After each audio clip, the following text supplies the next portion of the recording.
Pessoal, vamos ver agora sobre a repercussão geral, tá? Esse pressuposto de admissibilidade do recurso extraordinário.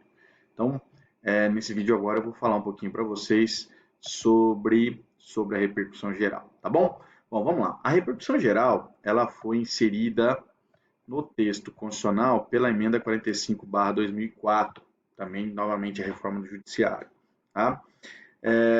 Ela inseriu aí no texto constitucional o parágrafo 2º no artigo 102, parágrafo 3º no artigo 102, e dizendo o seguinte: no recurso extraordinário, o recorrente deverá demonstrar a repercussão geral das questões constitucionais discutidas no caso, nos termos da lei, a fim de que o tribunal examine a admissão do recurso, somente podendo recusá-la pela manifestação de 2/3. Então vejam, a ideia da repercussão geral foi criar um filtro recursal. Na verdade era essa, o Supremo estava exacerbado, não estava dando conta de julgar o número de recursos, enfim, o quantitativo realmente é alto para uma corte constitucional, e a ideia foi então estabelecer um filtro, uma filtragem. Filtragem de que maneira?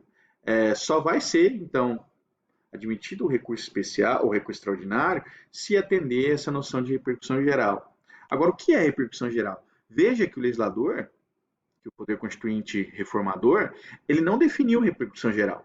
Ele criou esse pressuposto de admissibilidade e falou: ó, a repercussão geral vai ser definida nos casos, nos termos da lei. Então, a definição de repercussão geral ficou, então, para o legislador infraconstitucional. O que é interessante observar aqui ainda, e que eu chamo a atenção dos senhores, é que o texto constitucional, ele estabelece uma presunção de repercussão geral. Isso é fato. Veja que a parte final fala somente podendo recusá-la pela manifestação de 2/3 dos seus membros. Então, a priori, uma vez interposto o recurso extraordinário, há uma presunção de repercussão geral, que deve ser afastada por 2/3 dos membros do Supremo, ou seja, por 8 ministros. Tá? Então, é importante perceber isso do texto constitucional. A Constituição não define o que é repercussão geral, isso ficou a cargo do legislador infraconstitucional, só que a Constituição estabeleceu uma presunção de repercussão geral, que só pode ser afastada pela manifestação de 2/3 dos seus ministros. Bom, e se a definição de repercussão geral coube, então, ao legislador infraconstitucional, no CPC 2015, ela foi tratada no artigo 1035, no artigo 1035, tá? E aí eu queria, desde já, chamar a atenção dos senhores sobre alguns pontos, tá? Vamos lá. O primeiro deles, como eu já disse, presunção. Existe uma presunção de repercussão geral, que está aí no próprio parágrafo 3º do artigo 102. Esse é o primeiro ponto que eu chamo a atenção, essa presunção. Segundo ponto, e aí já entrando um pouquinho no 1035, a análise da repercussão geral é de competência exclusiva do Supremo. Só o Supremo que pode dizer se há ou se não há repercussão geral. A vice-presidência ou a presidência dos tribunais recorridos não possuem essa competência. Tá? Veja, vamos ler o parágrafo 2º do 1035. O recorrente deverá demonstrar a repercussão geral para apreciação exclusiva do Supremo Tribunal Federal. Exclusiva, ou seja, compete exclusivamente ao Supremo Tribunal Federal dizer se tem ou se não tem repercussão geral. Ok? Então, só o Supremo que pode dizer se tem ou não tem repercussão geral. Só que vejam, prestem atenção nisso, não vão me confundir as coisas. A existência ou não da repercussão geral é de competência do Supremo. E a análise da repercussão geral, a existência da repercussão geral, ela é um pressuposto de cabimento. O recorrente tem que demonstrar isso no recurso. Compete a ele dizer no recurso a existência da repercussão geral.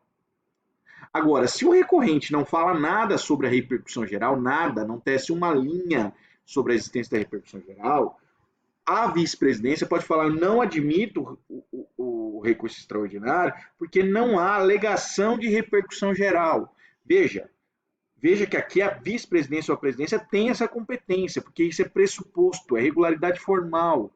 O fato de não alegar repercussão geral implica em inadmissibilidade do recurso. Não significa dizer que tem ou que não tenha. Na verdade, aqui não foi sequer objeto de alegação. Logo, o recurso extraordinário não atende aos pressupostos de cabimento.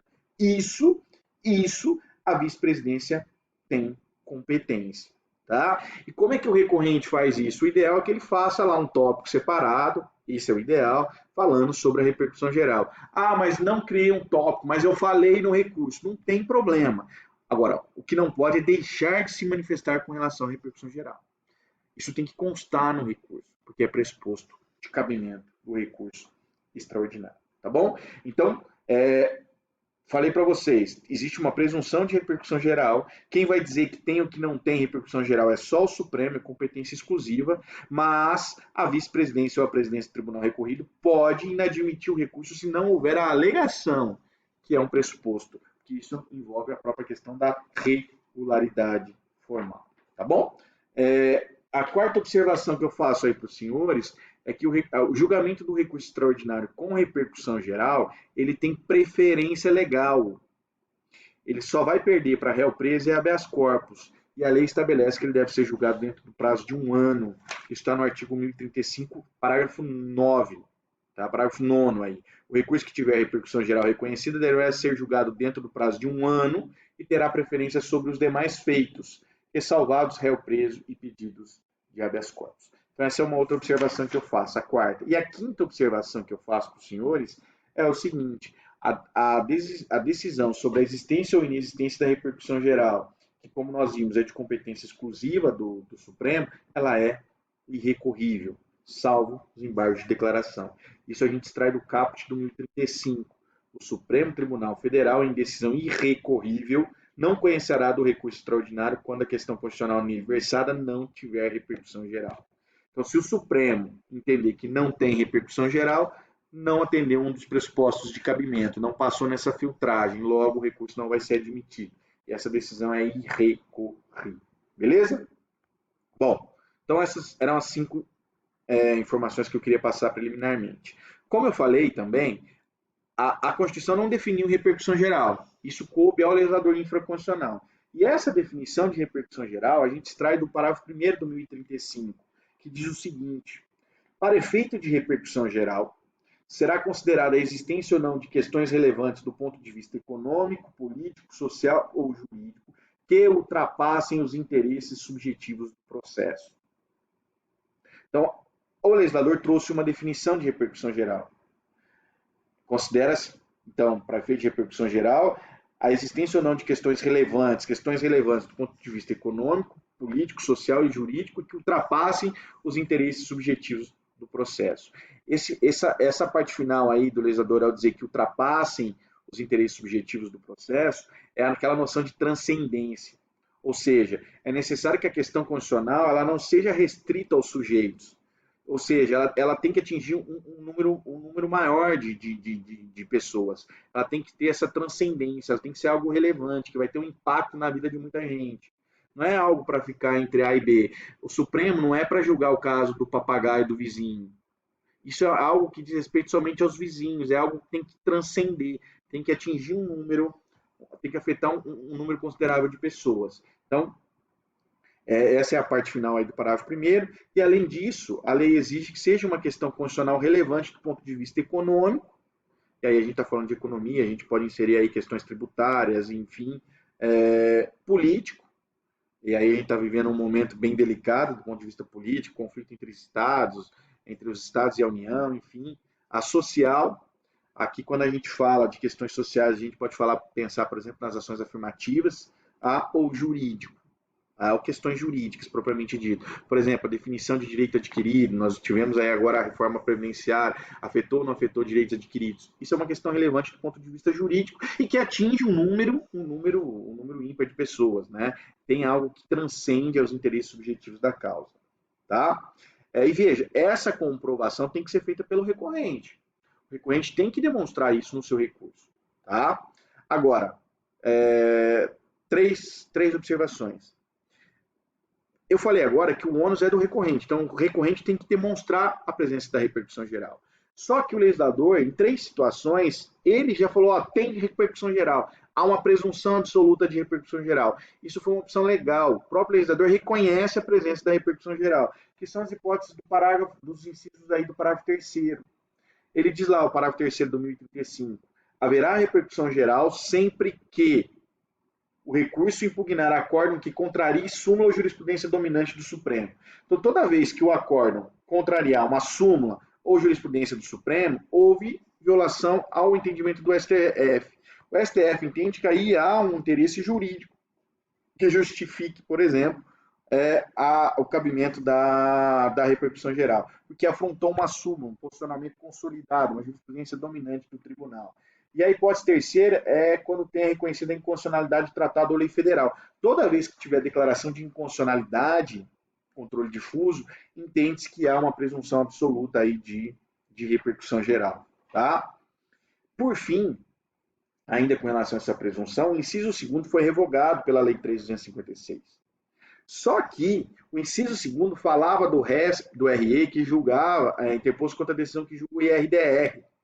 Apesar dele ter revogado o inciso 2º, o legislador esqueceu de revogar o parágrafo 1º do artigo 987. Isso aí, e eu já falei isso nos primeiros vídeos lá atrás, que existe uma presunção de efeito suspensivo e repercussão geral do recurso interposto contra a decisão de julgo IRDR. Então, o 987 não foi revogado. Se o 987 não foi revogado, essa revogação do inciso 2º ficou sem efeito. Tá? Então, eu tenho uma terceira situação aí, que é a hipótese lá do 987, parágrafo 1º. Tá bom? Então, essas são 3 situações em que sempre haverá uma presunção de repercussão geral, uma presunção absoluta de repercussão geral. Bom, como é que funciona o julgamento da repercussão geral? Tá? Como já dito, o próprio texto constitucional ele pressupõe, ele trouxe uma presunção da existência da repercussão geral, que só pode ser afastado por 2/3 dos membros do Supremo, ou seja, por 8 ministros. Bom, então vamos lá. Admitido o recurso na origem, lá na vice-presidência, os autos vão ser remetidos ao Supremo. Sorteou um relator. O relator, então, ele vai ter que verificar se está presentes todos os demais requisitos, tem que fazer esse double check aí, essa dupla análise, tá? Presentes os requisitos, preparo, tempestividade, enfim, ele analisa a presença da repercussão geral. Tá? Nesse caso, ele pode, por decisão irrecorrível, admitir a intervenção até do amicus curiae, sendo que essa manifestação será subscrita por procurador legalmente habilitado nos termos do regimento interno do próprio Supremo Tribunal Federal. Isso está aí no parágrafo 4º, tá? Parágrafo 4º do 1035. Bom, essa análise é feita de maneira virtual. O relator vota, entende que há repercussão geral, e aí ele, ou não, aí ele submete a questão aos demais ministros de maneira virtual. E aí eles têm 20 dias para se manifestar. Nesses 20 dias, eles podem entender por 8 votos que não há repercussão geral. Se não há repercussão geral, o recurso não vai ser admitido. Agora, o silêncio em 20 dias implica em considerar a repercussão. Eu preciso ter 8 votos para afastar essa presunção, tá? Então, aí, se permanecer em silêncio, vai ter um julgamento tácito aí, tá bom?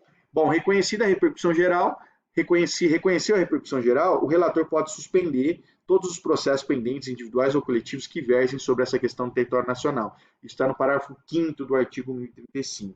Sobrestou o teu processo. Se você tiver interesse se você entender que seu recurso não era caso de repercussão, era distinto, você pode pedir para excluir isso. Ó, o meu não está aí, o meu é diferente, não era para ficar sobrestado, tá?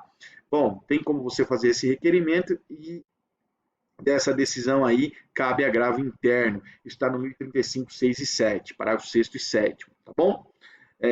Agora, você também pode, nem fala aí o parágrafo 6º, parágrafo 7º, você pode falar, não, pera lá, a vice-presidência mandou sobrestar meu recurso, mas ele é intempestivo.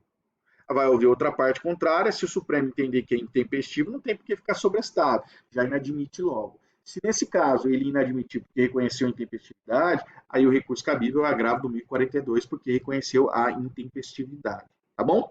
E a outra hipótese é negada a repercussão geral. Nesse caso, os processos sobrestados, eles vão ter segmentos negados, porque não é questão de repercussão geral já julgada, eles estavam sobrestados.